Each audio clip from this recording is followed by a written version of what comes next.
Well, howdy there, Internet people. It's Bo again. So today we're going to talk about Joe Biden.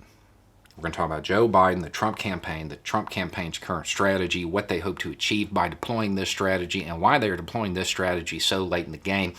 And after all that, we're going to talk about why it doesn't matter. It certainly appears that the Trump campaign's current strategy is to release information about Biden every other day until the election, in the hopes of creating a parallel, making people draw an equivalency. They have identified the fact that many Americans are tired of the constant drama that accompanies a Trump administration. They want to create the image that a Biden administration will be the same way. By doing that, they hope to decrease voter enthusiasm around Biden. That appears to be the strategy. Why are they deploying it this late in the game?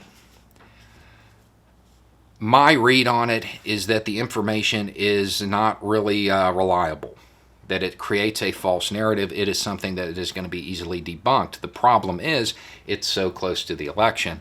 Will it be debunked in time? If this was something that was verifiable and credible, they would have released it before early voting started. But they didn't.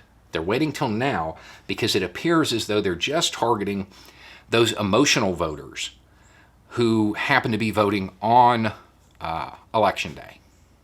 They want to decrease their turnout, suppress the vote, undermine democracy and all that. That's how it appears.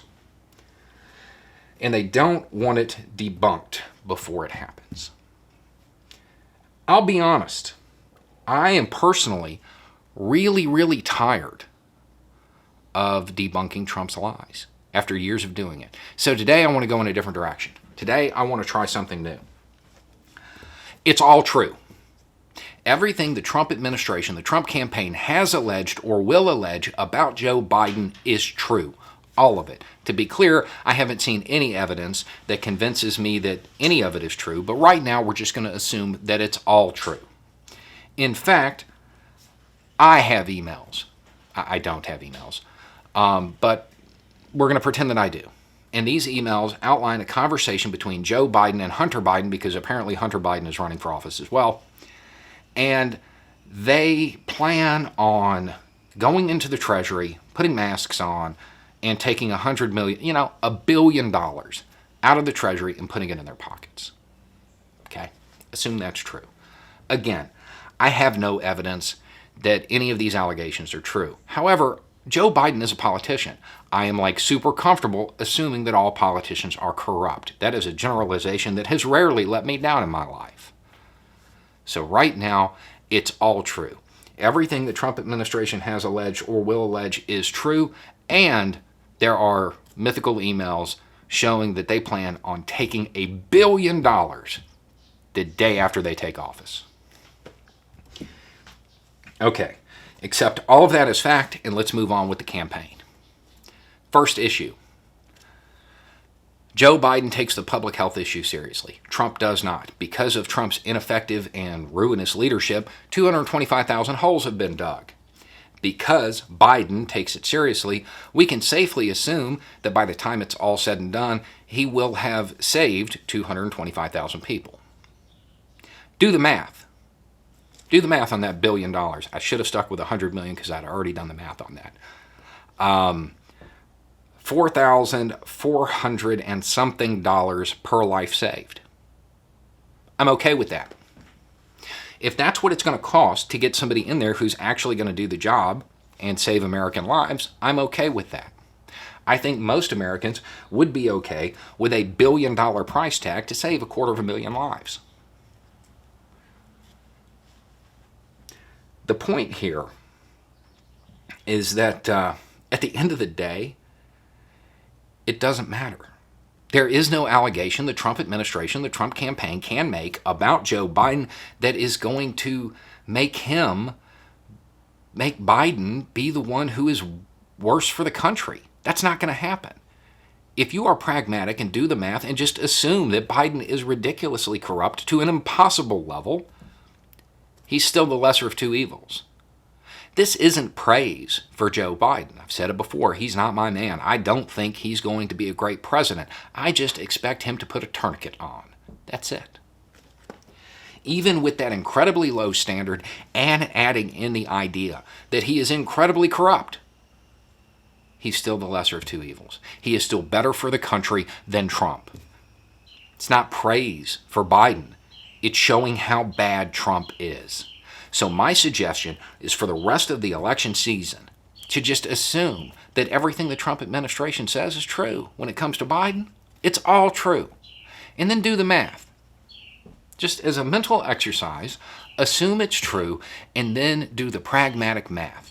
And when he still ends up being the lesser of two evils, that should show you how important it is for Trump to lose, how bad Trump is for this country. It doesn't matter what they say. It doesn't matter if it's easily debunked. It doesn't matter if you've already seen it debunked. It doesn't matter if the evidence is flimsy or it came from a foreign intelligence service. Just believe it for a split second and say, okay, this is true, and do the pragmatic math.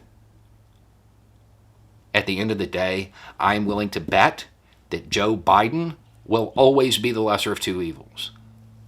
I am sick and tired of people who appear to have the moral and ethical compass that this administration appears to have slinging mud. They don't have any room to.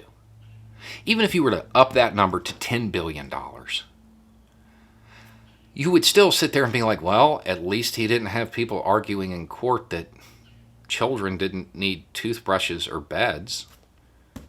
There is no allegation the Trump campaign can make that is going to make Biden be the one who's worse for the country. Biden will always end up being the lesser of two evils. It's not that he's that good. It's that Trump is that bad. So it's a mental exercise to run through your mind. And when you realize that it doesn't matter what allegations are made, that Biden still ends up being the lesser of two evils, if anything, that should show you how important it is for Trump to lose, and it should increase voter enthusiasm. Because Trump is that bad. He is that bad. There's no amount of mudslinging coming from his campaign that is going to alter how bad he is. I can't think of many allegations that would alter that equation. Biden will always be the lesser of two evils. Biden will always be better for the country. Not because he's good, but because Trump's that bad. And when you have somebody that bad, it doesn't matter who replaces them. You just want to stop the damage being done.